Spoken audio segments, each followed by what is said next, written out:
French fries பிடிக்காதவங்க யாராவது இருக்காங்களாங்க? சின்னவங்கலேருந்து பெரியவங்க வரைக்கும் எல்லாருக்குமே பிடிச்சது இந்த ஃப்ரெஞ்ச் ஃப்ரைஸ் தான். ஸோ என் ஹஸ்பண்ட் நீயும் நல்லா சாப்பிட்ற, தம்பியும் இதை நல்லா சாப்பிட்ற, அப்போ இதை நீ வீட்டிலேயே பண்ணி பல்காக செஞ்சு வச்சுக்கிட்டேன், உனக்கு தேவையானப்ப நீயே சாப்பிட்டுக்கலாம்னு சொன்னாங்க. ஆமல நம்மளும் இது வீட்டிலேயே பண்ணலாம், ஆனால் எனக்கு செய்யறதுக்கு பயம், ஏன்னா கண்டிப்பாக நம்ம அதை சொதப்பிடுவோம் அப்படின்னு சொல்லிட்டு நான் ஸ்கிப் பண்ணிட்டே இருந்தேன். அப்புறம் சரி யூடியூப்ல சில வீடியோக்கள் பார்க்கும்போது ஒரு டெக்னிக் கிடைச்சு, ஆனாலும் சில நேரம் யூடியூப்ல பார்த்து நம்ம செய்யற வீடியோ பலது சொதப்பலாகும். பட் ஆனாலும் ஒருத்தவங்க கரெக்டாக சொன்னாங்க, அது எப்படி செய்யலாம்னு எனக்கு தோணுச்சு.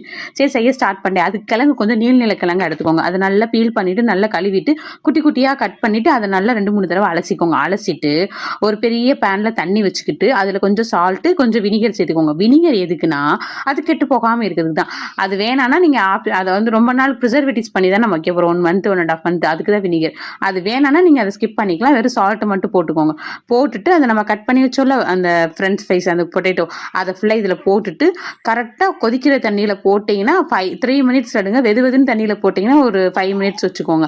அப்படியே நல்லா ஸ்டெயின் பண்ணிட்டு அந்த ஸ்டெயின் பண்ணதோட அப்படியே அந்த தட்டிலே வச்சிருங்க. நல்ல தண்ணிலாம் போய் நல்லா ஆறுனதுக்கு அப்புறம் அதுல வந்து பாத்தீங்கன்னா 50 கிராம் கார்ன்ஃபிளவர் மாவு போட்டு நல்லா குலுக்கிட்டு ஏர் போகாத ஏதாவது ஒரு கண்டெய்னர்லயோ அப்படின்னா ஜிப்ஸாக் கவர்லயே ஸ்டோரேஜ் பண்ணி வச்சுக்கோங்க. ஃப்ரீசர்ல வைக்கணும். மெயினா ஃப்ரிட்ஜில் வச்சிருங்க. ஃப்ரீசர்ல வச்சீங்கன்னா 1.5 month 1 month வரைக்கும் அப்படியே இருக்கும். நீங்க குழந்தை எப்ப கேட்கறாங்களோ அப்பெல்லாம் பொரிச்சு கொடுக்கலாம். நான் ஃப்ரீசர்ல வைக்கிறதுக்கு முன்னாடி கொஞ்சம் எடுத்து பொரிச்சு பார்த்து அப்பே கிறிஸ்பியா சூப்பரா வந்துச்சு. டேஸ்ட் எங்க வீட்டுல எல்லாரும் கொடுத்தப்ப எல்லாரும் உண்மையிலே KFC பண்ணிற மாதிரி பண்ணிருக்கோம், சூப்பரா இருக்குண்டாங்க. பரவாயில்லடா நம்ம சக்சஸ் பாஸ் ஆகிட்டோம் இருந்துச்சு. ஸோ நம்ம வீடியோ பிடிச்சா லைக் பண்ணி ஷேர் பண்ணுங்க, மறக்காம சேனலை மட்டும் சப்ஸ்கிரைப் பண்ணீங்கன்னா எனக்கு அடுத்தடுத்த வீடியோ போறதுக்கு மோட்டிவேஷனலா இருக்கும். ஃப்ரெண்ட்ஸ் பாய், நெக்ஸ்ட் ஒரு லாக்ல பார்க்கலாம், பாய்.